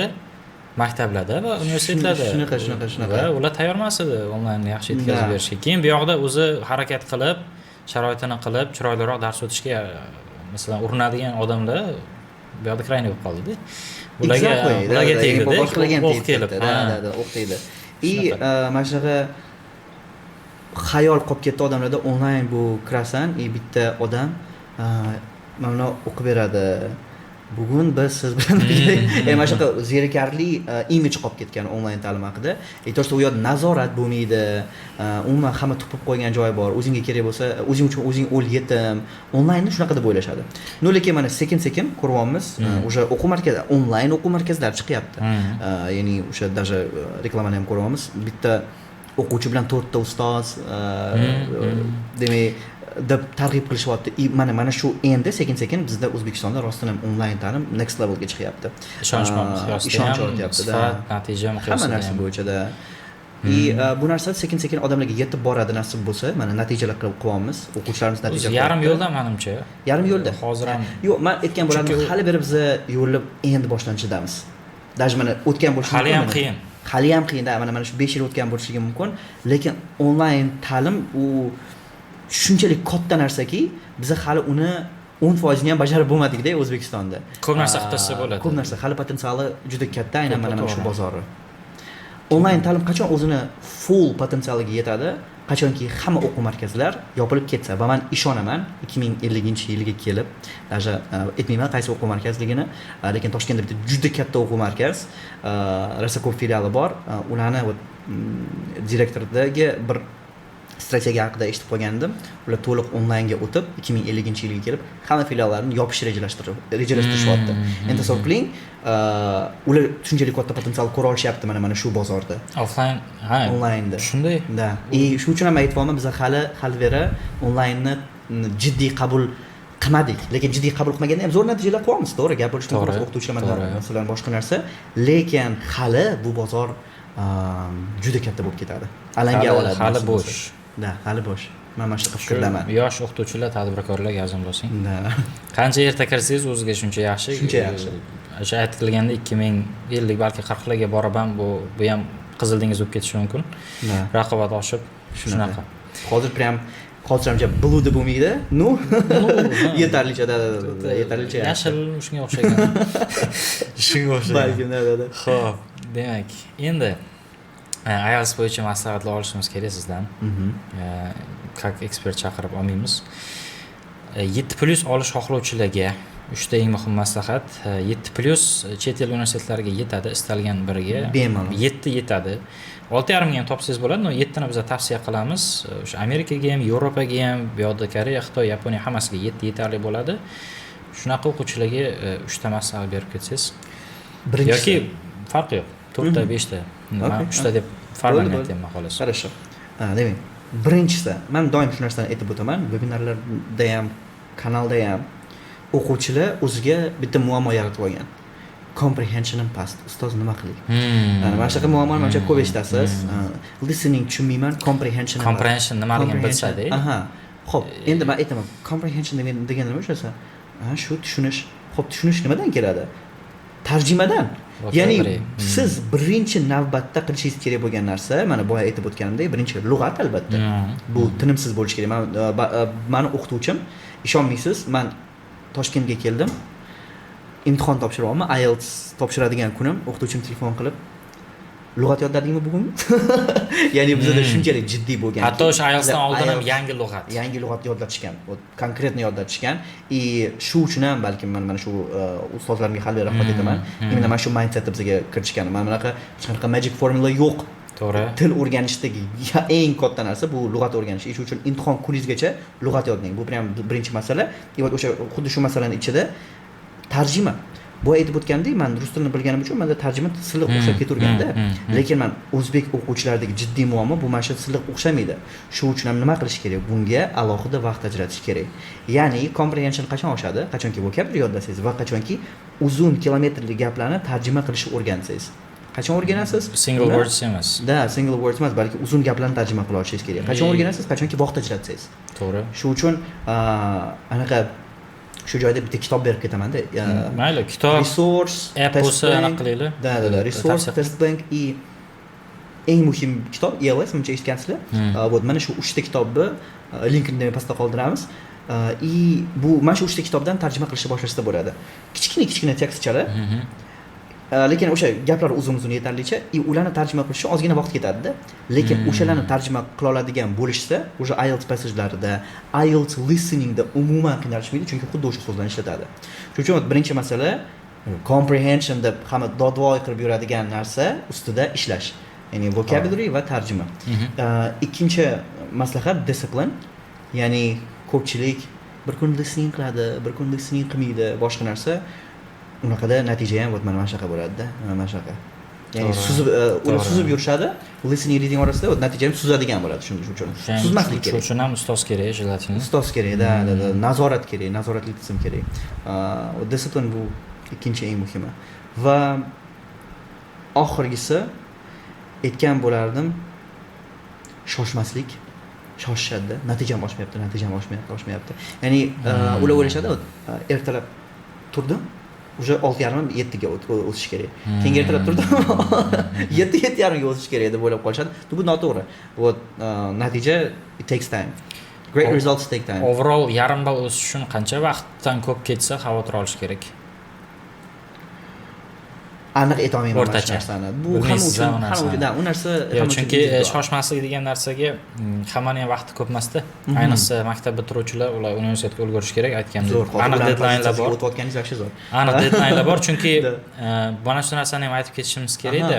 Chunki men o'zim SAT ekspert sifatida Da. kuzatadigan muammo juda ham ko'p bizga kelgan o'quvchilar bir IELTS o'qigan, bir 1,5 yil, 2 yil, 3 yil o'qigan kerak bo'lsa, IELTS butun masalan o'sha 8, 9, 10 IELTS ga o'tkazib yuborganki, 11 da mana shuncha vaqt qolganda SAT keladi-da. Da. U deylik 1 yil oldin IELTS ni topshirib SAT boshlashi mumkin edi. Keyin IELTS o'quvchilarda o'zingizdan bilsangiz kerak, ko'p orqaga surish bor. Oktyabr, oktyabr bo'lmay ekan, noyabr, bo'lmay ekan, dekabr. Registratsiya qilmay yuraverishadi-da. O'sha narsani aytyapman. Ya'ni qanaqa deadline qo'yish kerak o'zi? O'rtacha. Yoki vaqt kam bo'lganda nima qilish kerak IELTS ga? Xo'p, ikkita, uchta kurs borish kerakmi? bu aytib o'tgandek baribir learning bu juda individual narsa. Ya'ni hammani o'zini tezligi, boshqa narsasi bor. Men maslahat bergan bo'lardim, mana shunaqa IELTS ni cho'zadiganlarga, ular nimaga cho'zishadi? Maqsad katta qo'yilganda, 8,5, 9,5 olaman. IELTS dan 12 olib chiqishim kerak degan maqsadda qo'yilgan. Buni o'tirib gaplashadigan bo'lsangiz agar o'sha odamlar bilan sen bir o'tirchi, menga aytib berchi, o'zi nimaga kerak senga IELTS, nimaga tayyorlanmoqchisan deb aytadigan bo'lsangiz, shu milliy universitetga kirishim kerak. Axir milliyga necha yetadi? 5,5 yetadi. Asa nima qilib yuribsan unda? Uje mo'klaring mana 6,5 chiqayotgan bo'lsa, "Ayo, menga 7 kerak edi" deb aytadi. Chunki Mamay Ramatni o'g'li 7,5 olganda, men uni oldin qanaqa qilib mana shunaqa bilan. Shu muammoni deb o'quvchilar surib yurishadi-da. Qaraydigan bo'lsangiz, hozir 7 olayotganim 90% ga u 7 kerak emas. Ya'ni o'sha vaqtni o'zida kerak bo'lmaydi-da. Balkim ingliz tilini zo'r bilish bu albatta yaxshi. Albatta foydali, yaxshi, lekin uni short term plans uchun keyin yana xohlagan paytda retake qilsa bo'ladi. Atak men maslahat bergan bo'lardim, 7 unaqa vohmali narsa emas. Juda overrated mana shu narsa. Shuning uchun imенно o'z maqsadlaringizni bilib oling. Menga masalan mana shu yetadi. Bo'ldi, o'sha yetadi darajaga chiqqaningizda yo'q, o'sha topshiravering. Notlaringiz shunga qarab chiqaversa, shu bilan vaqt qisqaradi. Maqsad agar to'g'ri qo'yilsa. Tushunarli. Keyin ota-onalarimizga maslahat berib ketishimiz kerak. Masalan, endi men ko'proq o'zi top universitetlar bilan ishlaymiz. Uni anaqa o'quvchilarni topshirish, masalan, bizdan so'rashadi SAT ekspert sifatida. SAT bilan birgalikda baribir SAT nima uchun o'xshadi? Universitetlar uchun o'xshadi, chet eldagi universitetlar uchun, ko'proq Amerika yoki boshqa davlatlarga. Va ko'p o'quvchilarni ko'raman, 11-sinfda keladi, na IELTS bor, na SAT'si bor, deylik B2 level, maqsad Garvardda. Unga qancha narsa kerak yoki Garvard bo'lmasa ham top 10, top 50 deb yorishadi-da. Masalan, mana shunaqa narsalar bor. O'sha uchun biz bu narsani o'zi oxirgi vaqt ota-onalarga ham aytishni boshladik. Farzandinglar bilan ishlanglar, agar sizning maqsadingiz top 10 mi, top 20 mi, 5-6-sinfdan ishlang. Shunaqa. Chunki birinchidan IELTS SAT o'zi ko'p vaqt ketadi. Ikkinchidan IELTS SAT bu hammasi emas. Hammasi emas. Boshqa International Math Olympiad bo'lish kerak. Yana activitylar, qanaqadir activitylar, olimpiadalar, shunaqa narsa bo'lish kerak. Endi IELTS tomoniga mana shu narsani to'xtalamiz. Kichkina bola, masalan, deylik, endi boshlang'ich juda ham kichkina-yu, 5, 6, ehtimol 7. Qachondir IELTS olish kerak, deylik, 10-sinfda, 9-sinfda IELTS olish kerak. Hozirda IELTS kursiga bora olmaydi. Nima qilsa bo'ladi shunaqa bolalar? Ota-onalarga maslahat berib ketsangiz. Ularni qanaqa guruhga berish kerak? 5-6-sinf bolami? Bemalol bora oladi. Bora oladi-ku, lekin masalan hali ber topshirmaydi-ku. Topshiraveradi. Muddat o'tib ketib, anaqa retake qilaveradimi? Da, keyin yana bitta mana shu narsa, muddati o'tib ketish bor-ku. Rosa shu bo'rttirishadi, muddati o'tib ketadi-yu IELTS'ni ungacha. Xo'p, bilim ham chiqib ketadi, o'tib ketadi, bilim ham srogi. Bilim bu smetana emas, srogi tugasa. Retake qilsa bo'ladi yani. Da, men esimda birinchi IELTS'ni oldim 8. Keyin uskul etdi, yana anaqa IELTS topshirishingiz kerak ekan. Endi men vaqtim yo'q, ishlayman, boshqa narsa. Registratsiya qilib beringlar, yashashda topshiraman dedim. 2 kun oldin menga eslatishib qoldi. Imtihonimiz bor 2 kundan keyin. Umuman tayyorlanmaganman. Umuman ataylab o'tirib tayyorlanmagansiz, dars o'tib yurgansiz. Da. Примерно 1,5 yil o'tib ketgan oxirgi IELTS'im. Deyarli tugagan edi srogi. Ozgina qolgan edi. Даже o'sha 2 kunda ham tayyorlamadim-da, ya'ni xo'p topshirib chiqarman deb. Kirdim, topshirdim. da natijalar ozgina yaxshiroq bo'ldi. Keyin yana 1 yildan keyin o'tdi, yana IELTSga registratsiya qilishim kerak bo'lib qoldi. 8mi 8.5? 8 edi, ikkinchisi 8. Ikkinchisi ham 8. И uchinchisi ham xuddi mana shu tarix. Xuddi mana shu 2 kun oldindan esimga keldi IELTSim borligi, lekin baribir xizmat qilmadim. Topshirdim, bunisi 8.5 chiqdi. No, endi albatta o'sha orada o'qituvchilik qilib baribir o'sha narsadan o'tib yurganim balki foyda bo'lgandir. Lekin men aytmoqchimanki, даже mana shu bolachalar 6-7 sinfda IELTS olishsa va farzandingiz shunaqa maqsadi bo'lsa, o'ziga kerak bo'lsa u narsa, his qilsa topshirsin. U srok-proga qarab yana topshiradi. Birinchidan unga his qildirish kerak. Da. Bola o'zi xohlash kerak chetda o'qishi, boshqa qilish. Chunki 5-sinf, 6-sinf bola ham bu o'smir va o'smirlarning o'zini fikrlari bo'ladi. Da. Aniq sohani bilmasa ham qayerda o'qimoqchiligini orzu-havaslari bo'ladi-da ularni. U uchun esa to'g'ri muhit yaratib bera olish kerak bolaga. Ya'ni u masalan Instagramda mobilni o'g'lini ko'rib men katta bo'lsam mana shu qizdek bo'laman, uni kumir qilib olish kerak emas o'ziga. Balkim yoshlikdan ota-onalar ko'rsatish kerak, qaysidir Garvardni bitirgan insonni ko'rsatib, mana shu bola boshqachada deb bolani oldida maqtasangiz, u tushunadi, unda neyron paydo bo'ladi. Okay, mana bu odam yaxshi ekan, потому что u Garvardda o'qigan. Значит, men ham yaxshi. Yo, endi bu albatta ozgina travma bo'ladi bolaga. Deb men ham yaxshi odam bo'laman agar degan mana shunaqa neyronkalar paydo qilish kerak bo'ladi. Shuning uchun ota-onalar ko'proq successful odamlar haqida, ya'ni muvaffaqiyatli insonlar haqida bolalar bilan suhbatlashish kerak. Gaplashish kerak va kimni kuzatishiga e'tibor berish kerak. Ayniqsa hozirgi Instagram zamonida, YouTube zamonida muhim. Ayniqsa Instagram. Chunki juda oson Instagramni noto'g'ri odam kuzatib qo'yish. Odam chunki ko'p, creator juda ko'p. Bunaqa va bunaqa yoshda bolalarda filtr rifasi ham yo'qda. Juda ularni adashtira olish oson. Demak, mana shu ota-onalarga ham bitta bu menimcha yana ham muhimroq. Aynan mana shu retake qilish joyiga keladigan bo'lsak, IELTS ham bo'lsa kerak, o'quvchilarni kuzatgan bo'lsangiz, hamma narsani birinchi topshirishga bog'lab qo'yadi. Ya'ni bo'ldi, shu hayot mamot masalasi, olsam oldim, retake niyatim yo'q, men bir marta topshirishim kerak. Shu qanchalik to'g'ri shu narsa?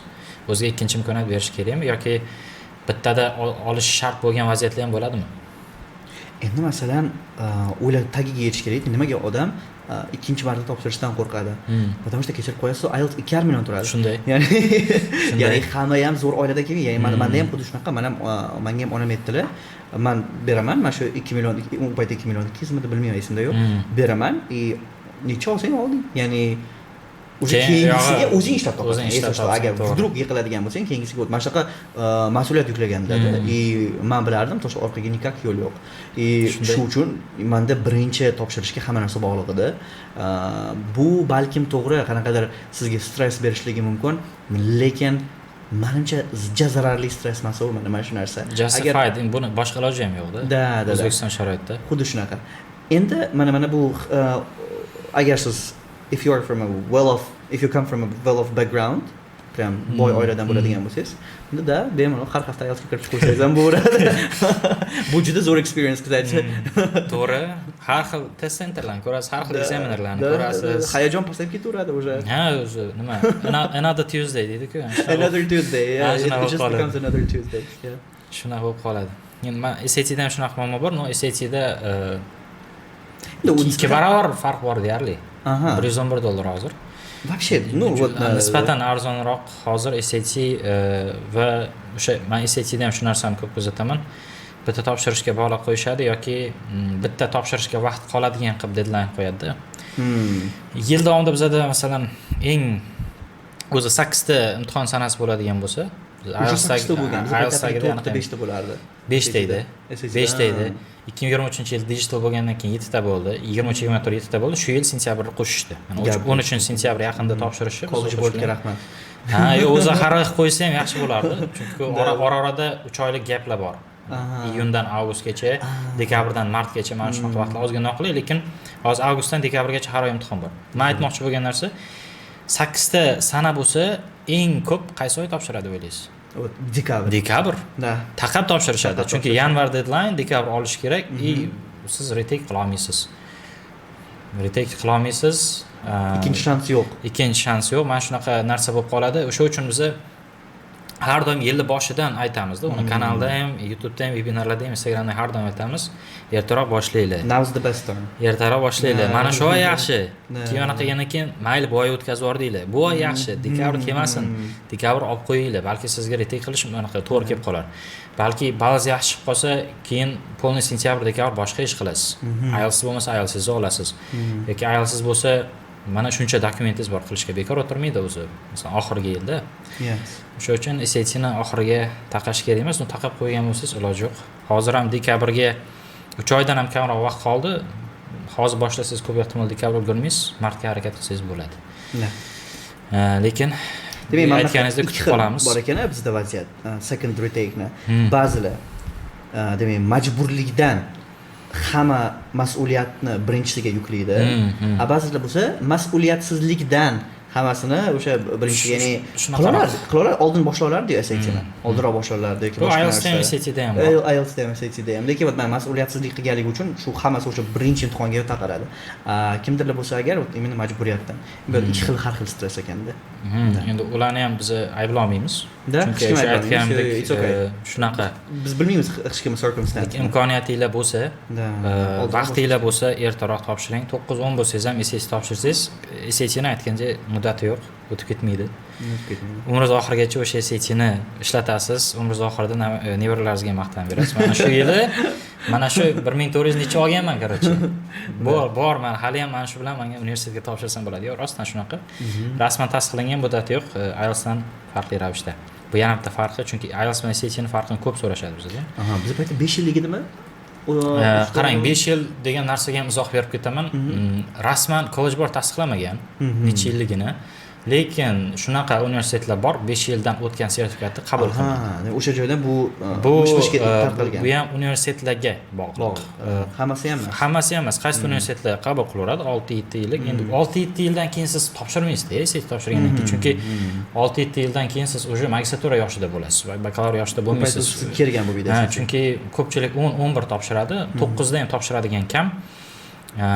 Baribir masalan 1-2 yil ichida ishlatasizda SAT'ni. O'sha uchun u narsani maksimum 3 yil ichida, o'sha uchun 9 sinfda ham topshirish okey. Mana offlaynda hozir 8 sinf anaqam bor, o'quvchim bor. Shu yil 8 bo'ldi. Wow. Yozda hali 7-sinf statusi deydi, kelyapti, kattalar bilan bir xil o'qiydi. Men lekin uni shu yil topshirishga ko'ndira olmayman hozircha. Lekin topshirsa natija qiladigan bor. Gap bo'lishi mumkin. Aytmoqchi bo'lganim, qancha erta boshlasa shuncha yaxshi. Yangi avlod boshqa ham ertaroq boshlagani ham yaxshida bolalarni, chunki miyasi bo'shroqda ularni. Exactly. Kamroq reels ko'rgan ular. Kamroq brainrot bo'lgan. Yo, rostdan bu ta'sir qilar ekan xotiraga, miyada ko'p informatsiya bo'lishi. Albatta. Xo'p, endi qisqacha bitta formula tuzamiz, murakkab bo'lishi shart emas. Masalan, sizda hozir oxir natija 8.5 to'g'rimi? 8.5 shart emas, 8 ga deylik. IELTS 8 uchun formula tuzishimiz kerak bo'ladi. Nimalar bor, nechta element bor. Xuddi hozir kimyoviy reaksiyaga o'xshagan narsa tuzamizda.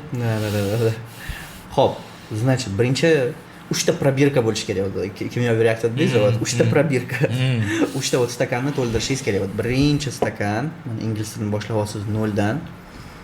Birinchi stakan qachon to'ladi? Har bir stakan to'lish belgisi bor.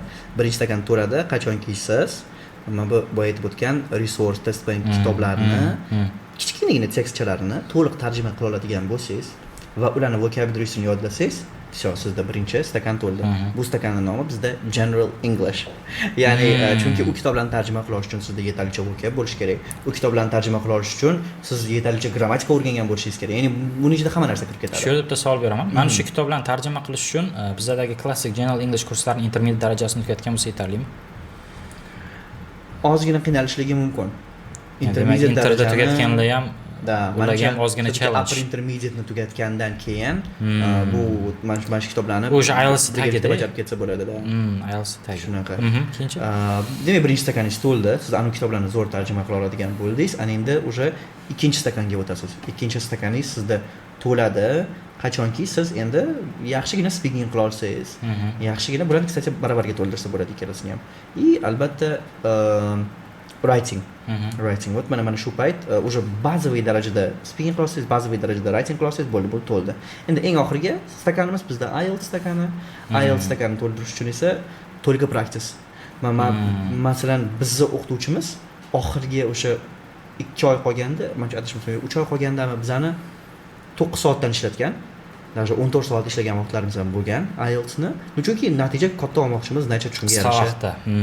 Shunga yarasha mehnat qilishimiz kerak edi. Men bu tashlab beraman buni ham. Viloyatlarda shunaqa o'zi. Daily planni ham taxminan mana bunaqa planda ishlaganmiz. Har kuni ikkita reading, har kuni ikkita listening, har kuni ularning analizi, vocabulary bu crazy bo'lardi. Hozir demak siz IELTS alohida aytyapsiz, speaking alohida aytyapsiz. Bu degani siz aytgan speaking boyagi 3 ta partly speaking emasmi? Yo'q. Casual speaking aytyapsizmi? Casual speaking. Ya'ni masalan, siz xoningizni to'liq tasvirlab bering. Mana ba'zilar o'zining xonasini tasvirlamaydi. Misol uchun rozyetka nima bo'ladi? Devordagi. Ko'pchilik bilmaydi-da, mashhursan ko'pchilik bilmaydi. Shu uchun ham turgan joyingizdan boshlashingiz kerak speakingni. Nima kiygansiz? Bu o'zi nima bu? Ma bilan nomi. Ma bu nima? Barchasini o'tirgan joyingizdan speaking qilib ketaverishingiz kerak. Shu narsa, aynan mana shu fikrlarni erkin bayon qila olish va atrof muhitni tasvirlay olish mana shu basic speaking. Tushunarli. Xo'p, bo'lmasa bizda blitz qismi. Blitzda men sizga bir nechta savollar beraman, aniqroq 10 ta. Va bu savollarga qisqa javob berish kerak. Okay. Ko'pincha ha yoki yo'q, kichkina bitta gap bilan izoh berib ketsangiz bo'ladi agar xohlasangiz. Kelishdi. Xo'p, birinchisi, universitet diplomi yo'q, lekin ingliz tilini mukammal bilsa, mukammal degani qanaqa? Gaplasha oladigan darajada bilsa, shu kunlarda ish topa oladimi? Ha. Qanaqa sohada masalan? Misol berib keta olasizmi? Support, teacher bo'lishligi mumkin agar IELTS bo'la sertifikati bo'ladigan bo'lsa. Logistika sohasi turibdi bizda. Tak, mehmonxonalar, ingliz tili biladigan odam hozir hamma joyda kerak. Ayniqsa mehmonxonalarda, turizm industriyasi, da, hospitality, restoranlarda, men aytmayman ofitsiant boshqa narsa, просто hozir anaqa bor-ku. Hosteslar. Даже mana shu yerda ingliz tili biladigan inson kerak.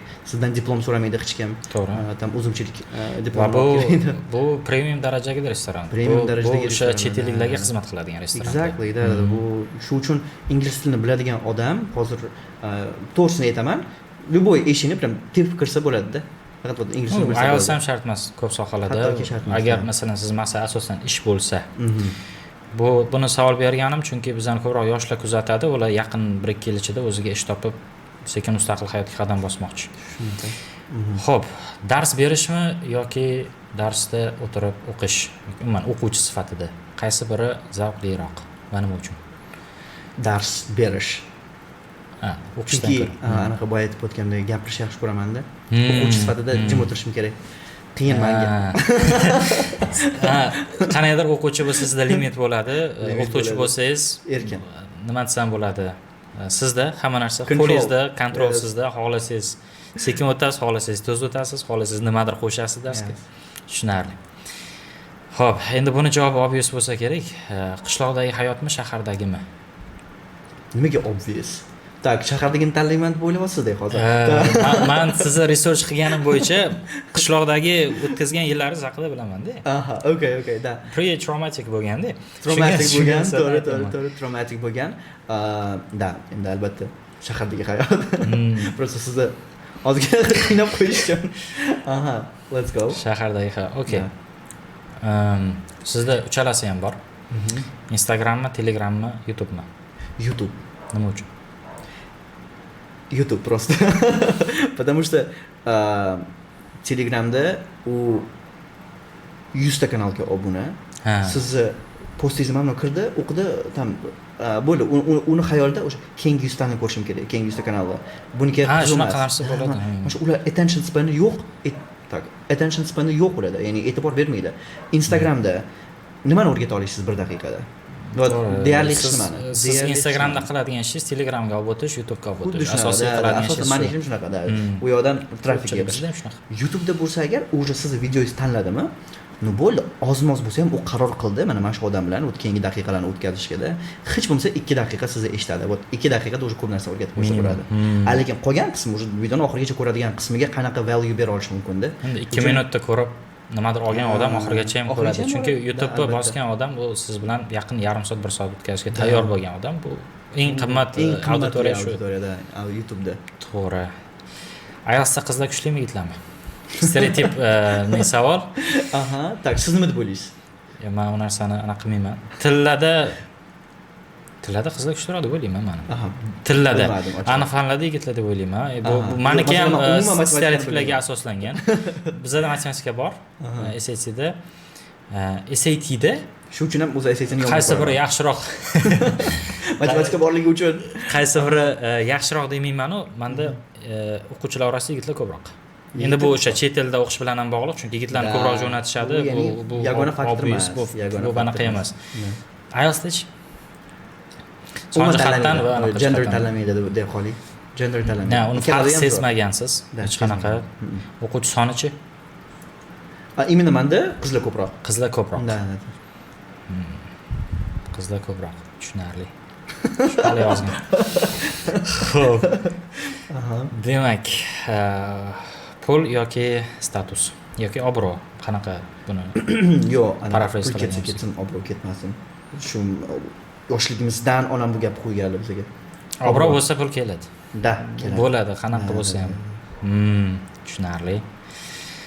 Xo'p, IELTS'da eng qiyin section. Hammasi qiyin.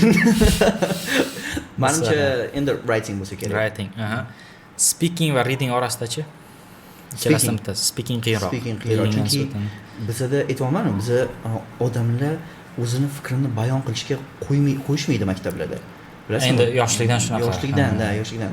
Jim o'tir, kattaning gapiga aralashma. O'zbekcha ham ko'p gapirmaydi ular. Shunaqa. Даже o'zbekcha ham o'sha aytmoqchiman. Ya'ni даже o'zbek tilida ham bizga fikrimizni bayon qilishga qo'yishmaydi yoshlikdan. Kattaning gapiga aralashma. Anaqa jim o'tir. Вот o'zbekchada jim o'tirib bo'ldi. Jim o'tirib qoladi butun umrda. O'sha paytda shu uchun ham men o'quvchilarga part 3 savol berganda muzlab qolishadi. Chunki ular u mavzuda даже o'zbek tilida ham javob berolmaydi. Background yo'q. Даже o'zbek tilida ham. Даже o'zbek tilida ham. Shu uchun ham speaking qiyinroq. Part 3 eng qiyinimi? Eng qiyini. 2 danami? 2 dana. Uzoqroq gapirishdan ham ko'ra bu qiyinroq. G'oyani yetkazish qiyinroq. Xo'p. Qaysi birini birinchi boshlash kerak? IELTS yoki SAT? Tak, IELTS birinchi boshlash kerak. IELTS birinchi boshlash kerak. Deb o'ylaysiz? Nimaga deb o'ylayman? Ya'ni qisqacha reasoning beraman, chunki biza SAT deymiz va bu narsani men ko'p aytganman, kanalda ham reasoning biza SAT deymiz. Bu narsani men hozir pozitsiyamni tushuntirib beraman sizga. Давайте birinchi tushuntirasiz. Ha, birinchi. Biza nimaga SAT deymiz? Biz deganda bu faqat men emas, umuman SAT sferasidagi ekspert o'sha bir necha yildan beri ishlab natija chiqargan o'qituvchilardan so'rasangiz SAT deyishadi. Sababi SAT'ni readingi lug'at jihatdan, murakkablik jihatdan, o'sha comprehension jihatdan va time management jihatdan ancha qiyin, chunki bitta savolda o'rtacha sizda SAT English qismida 70 sekund bor. Demak, qiyinroq narsadan boshlash kerak. 90 sekund bor. Biz qiyinroq deymiz nimaga? Chunki men o'zimda sezganman bu narsani, o'quvchilarimning ham ko'pida sezganman. SAT'ni English qismini o'qib chiqqan odam, даже o'sha 500 olsa ham, 600 olsa ham IELTS reading yorib oladi-da. Ularga oson bo'lib qoladi. Tushunasizmi? Qaysidir ma'noda SAT'ni o'qiganingizdan keyin IELTSda bitta section tik o'sha. Balki sizda speakingingiz bo'lmas, balki listeningiz rivojlanmas, boshqa bo'lmas, lekin ular uchun ham vocabulary baza shakllanadi bu yoqda, chunki ancha murakkab high level C1, C2 so'zlar juda ham ko'p va grammatikangiz ancha mustahkam bo'ladi, chunki SAT'ni writing qismi bor, uni 50% dan ko'prog'i to'liq standart ingliz tili grammatikasiga asoslangan.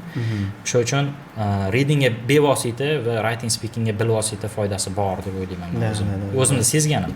Faqat o'ylashim emas. IELTS olamini defender, advokati sifatida sizga siz argumentingiz berasiz. Argument qanaqa? Nu вот SAT qiyin deyapsiz, o'sha readinglari ancha qiyinroq IELTSdan deyapsiz. O'quvchi uni boshlasa depressiyaga kirib ketmaydimi? To, что voy bu buncha qiyin, men qila olmayman, eplay olmayman. Nabarot, osonroq narsadan boshlab, mana buni yopdim. Всё, endi bu yog'i уже ancha ruhan tayyor bo'lib kelib, уже endi bu bo'lishi uchun next level o'sha depressiyaga tushmasligi uchun. Men bu narsani nimaga aytyapman? Chunki IELTS bor bolalar keladi. IELTS yo'q, pre debman. Intermediate tugatgan B2 level bolalar keladi. Xo'sh. Katta advantage bo'lmaydi IELTS borlarda. Seriozmi? Da. Katta advantage. Juda unaqa katta advantage bo'lmaydi. No, balki ba'zi savollarga sal kamroq vaqt ketar, balki masalan olishni tezlashtirar, lekin qachondir baribir yetib olishi mumkin. Ya'ni vaqt deyarli bir xil sarflaysiz. O'sha uchun men nimaga SAT'ni birinchi deyapman? Chunki SAT'ni o'qigan odam IELTSga SAT o'qimagandan ko'ra kamroq vaqt sarflaydi. Bu fakt, chunki IELTS readingga 8 ham ko'tarib o'tirishga o'zi qancha vaqt ketadi. Shunaqa narsa. Zo'r. Yaqinda SAT o'qishni boshlayman, balkim 1 yildan keyin podkast qilarmiz. Balki qilamiz kerak.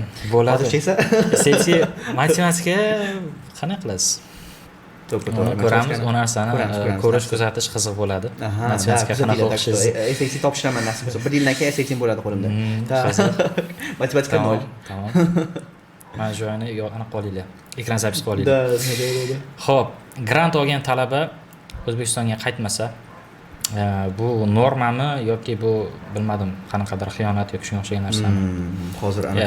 Xudbinlik deylik, xiyonat demaylik, xudbinlikmi bu? Patriotlar hozir ko'rib o'tirgan bo'lsa, vatanga qaytmadi, vatan xoini deb aytishligi mumkin. Yo'q, menda umuman unaqa fikrlar yo'q. Biz vatanda tug'ildik. To'g'ri, bizning vatan oldida qanaqadir qarzimiz bo'lishligi mumkin, qanaqadir uni kimdirlar juda o'tkir his qilishligi mumkin. Masalan, men nima deb o'ylayman? Men unaqa katta qarz bizning bo'ynimizda bor deb o'ylamayman va odamlar mana shu qarzni bo'ynida butun umr olib yuradi. Va o'layotgan davrda ham vatandan qarzingni uzdingmi? Yo'q, uzmadim deb o'ylaydi-da. Ammo o'ylaymanki, yo'q, biz vatan bilan biznes partnyor. Ya'ni menga safety bering. O'sha ishlashga imkoniyat bering, men bo'lsa ishlayman. Men ishlayman, faqat o'zim uchun ishlamayman, misol uchun hozir ham o'sha jamiyatdagi insonlar ingliz tilini o'rganib, IELTS'ni olib, boshqa narsa qilib, keyingi maqsadlarga chetdan turib ham bu narsani qilsa bo'ladi. O'zbekistondagi anaqilarga. Hozir aynan o'sha boya aytib o'tganingiz, vatan qarziga o'sha nima deydi, vatan hissi bo'ladi-ku, mana shunga katta qaradi-da, ko'pchilik o'ylaydi. Ketsa agar qaytib kelish kerak deb. Yo'q, qaytib kelish majburiyati yo'q. Bu yoqdan turib ham yaxshigina yordam bersa bo'ladi vatanga. Va oxirgi savolimiz. O'qish hayotni o'zgartiradi degan gap xulaqotlisizmi? O'zgartiradi. To'liq o'zgartirib yuboradi. Umuman boshqacha inson qiladi. O'qish va yana hayotni o'zgartiradigan nimalar bor? O'qishdan tashqari. Odamlar bilan ishlash.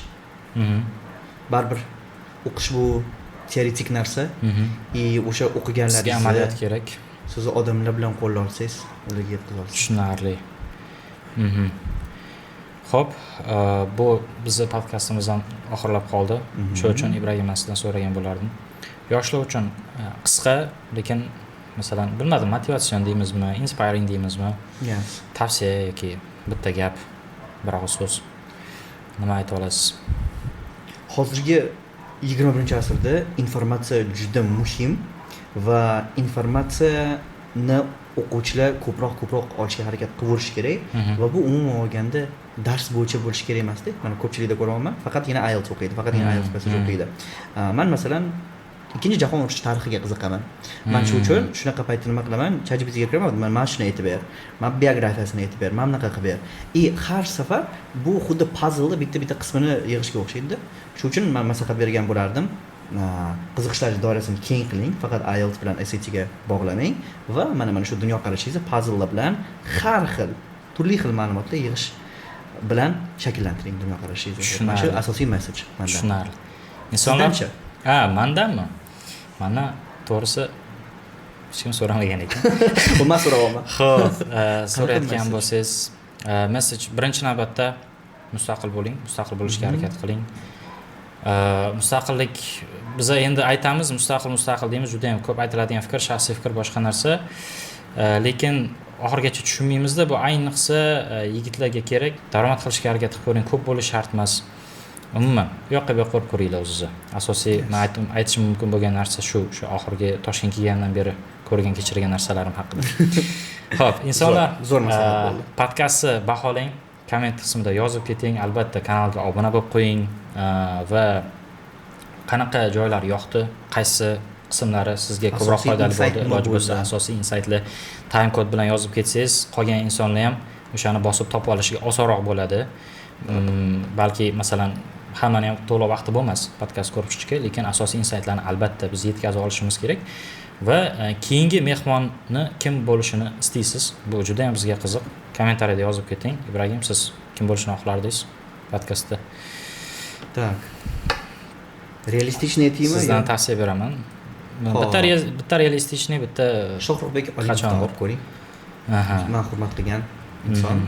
Mana o'zim hurmat qilaman, anchadan beri kuzataman. Shu kishini olib ko'ring. Ham tengdosh bo'ladi-da, o'sha menimcha adashmasam bizga. Zo'r. Sizga rahmat taklif uchun. Men maza qildim suhbatdan. vaqt ajratganingiz uchun. Yo'q, albatta sizga rahmat Sizga aytish kerak.